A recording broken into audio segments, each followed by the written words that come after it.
Haleluya, Salam.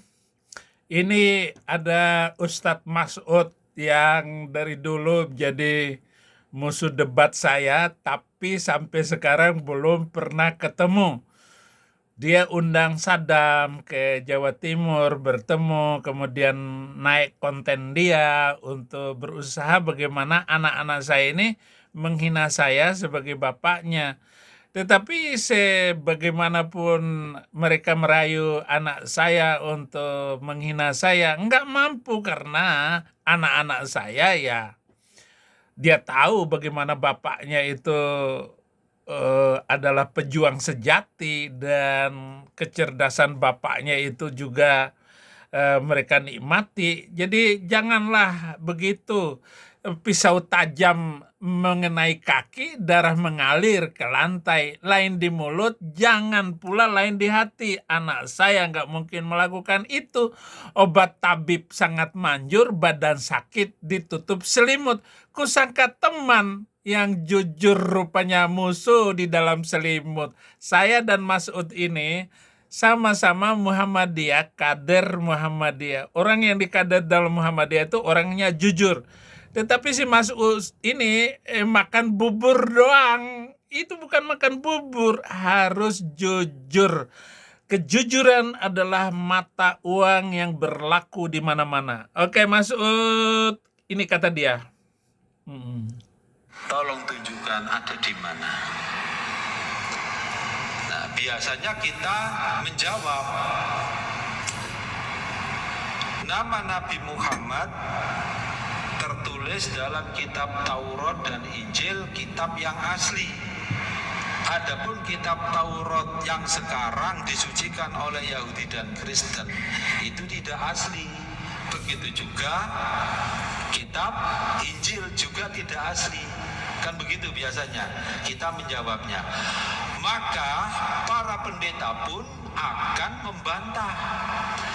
Kalau memang kitab suci kami, Taurat dan Injil yang ada di dalam Bible ini, atau mereka nyebutnya Alkitab, Kamu jangan sok jadi Islamolog atau Kristolog, lu mah tololog lu. Kamu nggak seberapa dari pengkaderan di Muhammadiyah. Kamu hanya di Surabaya, di Jawa Timur. Saya ini pengkaderan nasional. Tidak menyombongkan diri. Pulang sekolah langsung makan, makannya dengan goreng kentang. Katanya teman, beneran teman, tapi menusuk dari belakang. Saya tidak biasa melakukan itu. Tanyakan semua kader Muhammadiyah di seluruh Indonesia, Saifuddin Ibrahim itu orangnya jujur atau enggak. Kalau ada satu saja mereka mengatakan saya enggak jujur, saya akan terbang ke Indonesia untuk tabok mulut beliau itu. Dan sekarang rata-rata teman-teman saya sudah 60 tahun semua, sudah umur 60 tahun semua. Ada beberapa sudah dipanggil malaikat, dicabut malaikat nyawanya. Kalau di Kristen nggak ada urusan cabut-mencabut nyawa, nggak ada itu malaikat pencabut nyawa itu di Kristen. Ya mati sendiri. Kalau saya serahkan nyawa saya kepada Tuhan Yesus Kristus. Bahkan saya doa tiap hari, Tuhan Yesus, ambil nyawaku ini, pakailah di mana. Kalau hambamu masih perlu hidup lagi di dunia ini, iya berikan pinjaman itu seterusnya. Jadi kalau kamu nanya tentang nabimu di dalam Alkitab, di dalam Taurat dan Injil, itu salah ngomong. Apalagi kamu kaitkan bahwa nama nabimu itu ada di dalam Taurat dan Injil. Itu kesalahan besar, pertanyaan yang besar. Itulah sebabnya saya pukul, tidak ada nabi dari Arab. Semua nabi dari Bani Israel. Seluruh nabi dari Bani Israel, tidak ada nabi dari Arab. Itu sudah menghabiskan seluruh argumen kamu. Apalagi kalau saya buka Al-Quran, saya porot satu-satu. Dan itulah kesombongan saya. Makanya janganlah nyombong-nyombong Ya kalau nyombong itu dikit gitu loh.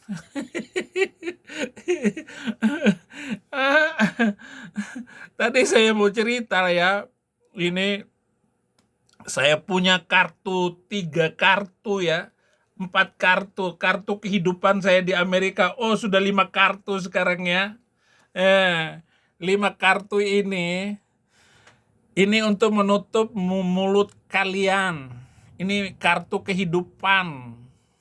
Saya nggak perlu lagi susah-susah lagi hidup ini. Ya, kalau 20 tahun lagi saya masih hidup. Ini kartu ini tetap untuk selama-lamanya. Kartu asuransi. Kartu asuransi ini diberikan gratis oleh pemerintah. Saya nggak perlu ini lagi.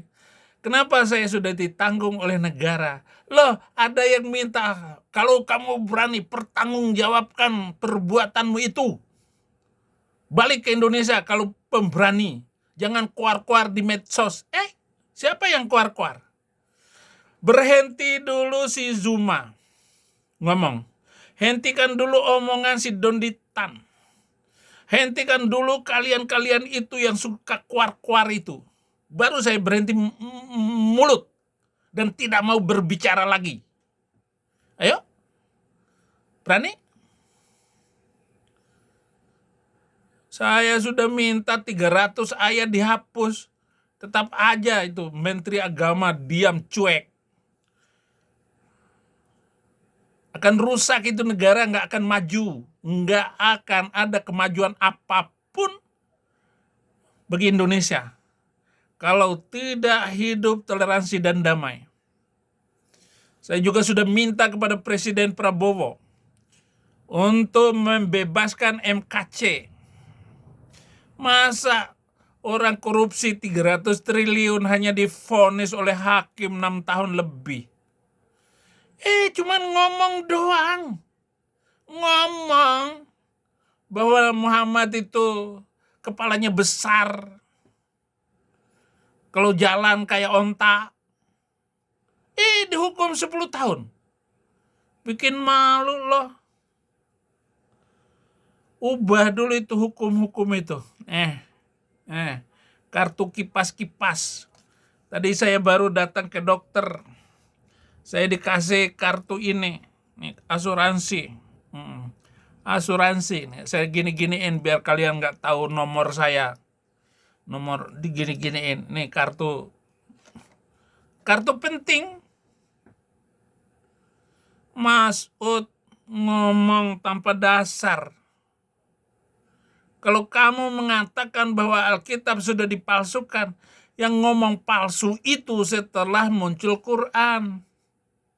Nggak ada buku manapun yang mengatakan Alkitab palsu.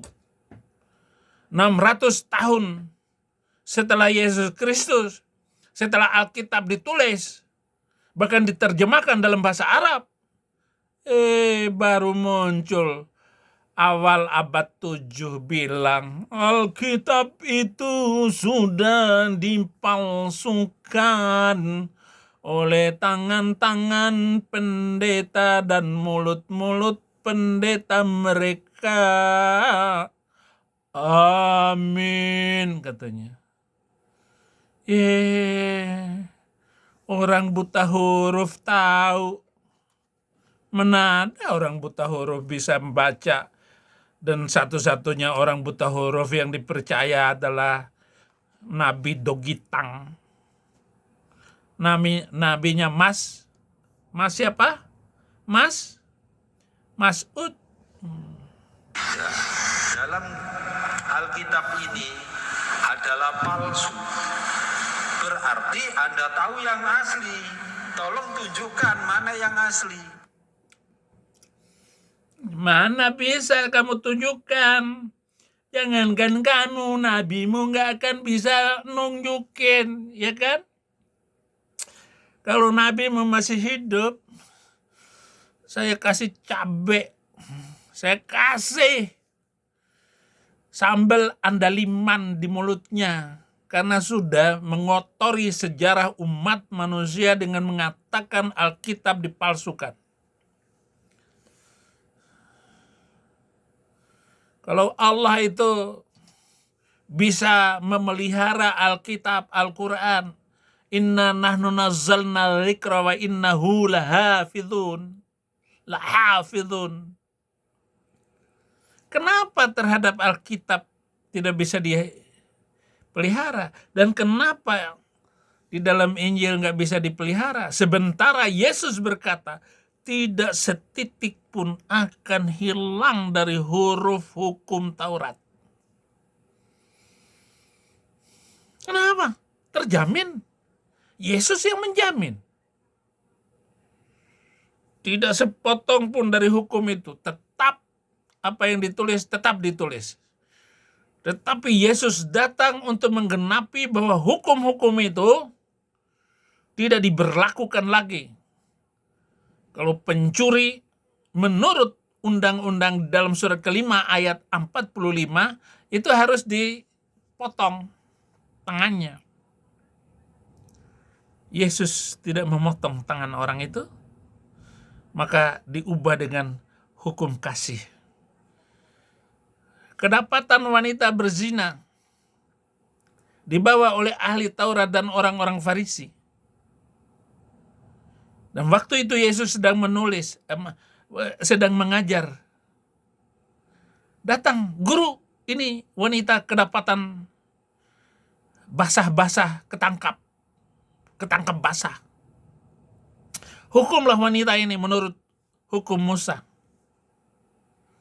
Lalu Tuhan Yesus menulis di tanah. Tak. Kamu tahu apa yang ditulisnya? Apa yang Anda tahu, apa yang ditulis oleh Tuhan Yesus Kristus di tanah itu? Yang ditulisnya adalah 10 perintah. 10 perintah Taurat. Dan ada 613 perintah Taurat, hukum Taurat. Tetapi yang ditulis hanya 10. Begitu membaca tulisan itu, karena begitu beratnya itu hukum Taurat. Satu persatu orang-orang yang membawa orang berzina itu tidak berani menghukum. Siapa yang tidak pernah berdosa sambil menulis hukum di Taurat di tanah, silakan menghukum wanita ini. Maka tidak ada satu pun yang berani melempar wanita itu dengan batu. Apa kata Tuhan Yesus kepada wanita itu? Di mana mereka? Mereka telah pergi, guru. Kalau begitu saya pun tidak menghukum kamu. Itulah hukum kasih yang dibawa oleh Tuhan Yesus Kristus. Maksud, bukan Mamat lalu datang menggenapi dan menulis hukum orang yang berzina harus dirajam di Quran surat 24 ayat 2. Orang yang mencuri tangannya dipotong, surat kelima ayat 38, dan sebagainya. Bukan itu. Apalagi di surat kelima ayat 44, wa man lam yahkum bima anzalallah faulaika humul kafirun. Barang siapa yang tidak berhukum kepada hukum Allah, kafir, lo kafir. Tahu nggak lo kafir? Mu'alaf ya kafir, Habib ya kafir, Kiai ya kafir, semua kopar kafir.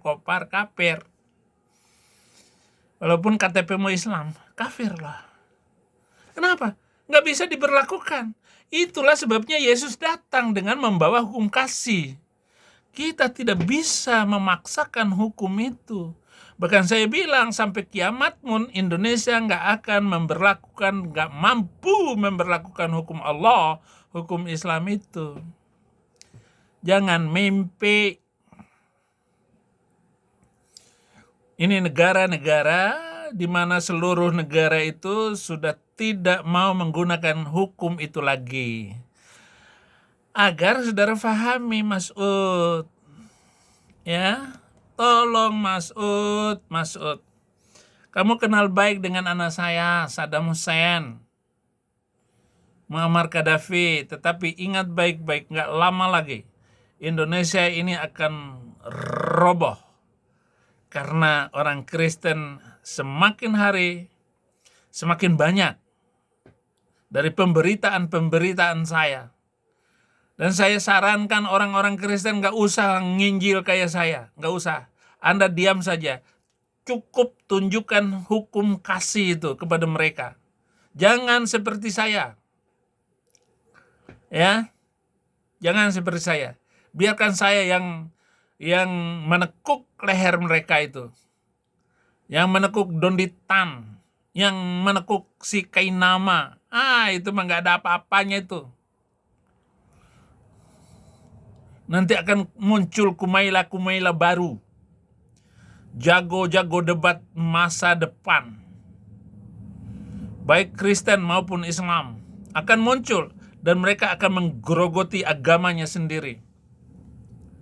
Yu'ammiruna masajidahum kharabun adzikrillah. Mereka-mereka yang memakmurkan masjid itu jauh dari mengingat Allah. Kenapa? Enggak mampu zikir. Enggak bisa zikir. Ya Masud ya, jangan sok lo. Sok mau jadi ahli Islamologi, Kristologi. Tunjukkan ada di mana. Nah, biasanya kita menjawab, nama Nabi Muhammad tertulis dalam kitab Taurat dan Injil, kitab yang asli. Adapun kitab Taurat yang sekarang disucikan oleh Yahudi dan Kristen itu tidak asli. Begitu juga kitab. Bukannya Quran yang disucikan, kitab yang dianggap suci, nabi yang dianggap suci. Lo jangan bikin saya emosi lo. Nanti kalau gua ejek-ejek nabi lo, makanya jangan bikin-bikin gitu. Kalimat-kalimat bersayap seperti itu, terlalu bias omongan kamu. Kitab yang disucikan. Mama kitab suci. Dasar. Nanti saya baptis kamu di Lumpur Lapindo. Dia tinggalnya di Lumpur Lapindo. Itu tukang jaga Lumpur Lapindo ini, Masud ini. Makanya kopiahnya hitam itu karena selalu nyiduk Lumpur Lapindo. Pintar lu mengejek saya. Jangan bikin emosi gua ya. Lo akan bertekuk lutut di bawah kaki Kristus. Semua orang yang mengejek Tuhan Yesus Kristus, saya biarkan. Biar Tuhan yang membalas kamu. Tapi Allahmu nggak akan bisa membalas apapun terhadap saya karena Allahmu itu bohong. Oon dan bohong. Nggak ada Allah itu. Begitu Muhammad ngek, Allah ngek. Jibril hilang. Belum pernah ada Jibril lagi. Tapi kalau kami, orang Kristen, karena percaya Yesus, kami dapat Roh Kudus. Roh Kudus itu roh suci. Bukan minum kopi. Bukan Masud. Hati-hati loh, Masud. Masud merengut. Injil juga tidak asli. Kan begitu biasanya kita menjawabnya. Maka para pendeta pun akan membantah. Kalau memang kitab suci kami, Taurat dan Injil yang ada di dalam Bible ini, atau mereka nyebutnya Alkitab, ya, dalam Alkitab ini adalah palsu. Berarti Anda tahu yang asli. Tolong tunjuk. Iya. Gimana kamu tahu asli dan palsunya? Ya, bagaimana kita mengetahui uang itu asli atau palsu? Kita lihat. Ya, kita lihat. Ini kacamata saya ini asli atau palsu? Nah, kalau saya injak-injak nggak pecah, itu asli. Bagaimana? Mana itu uang 100.000? Kalau kamu pukul itu uang 100.000, kacamata Soekarno nggak pecah, berarti asli. Tapi kalau ini pecah, ini asli. Bukan gambar, ini bukan gambar. Nih kacamata saya ini bukan gambar. Nih bukan gambar ini. Kacamata berapa banyak itu kacamata ini. Kacamata untuk renang, kacamata untuk nyetir, kacamata untuk bergaya, macam-macam kacamatanya. Kacamata untuk naik motor, kacamata untuk ke gunung, kacamata untuk berapa lagi nih? Kacamata untuk bergaya aja, gaya. Ini kalau jam tangan untuk ngelempar guguk, apalagi macam-macam. Lo sih nggak percaya sama gua, Masud? Silakan. Saya nggak ada urusan. Ya, itu saja. Terima kasih. Tuhan Yesus memberkati.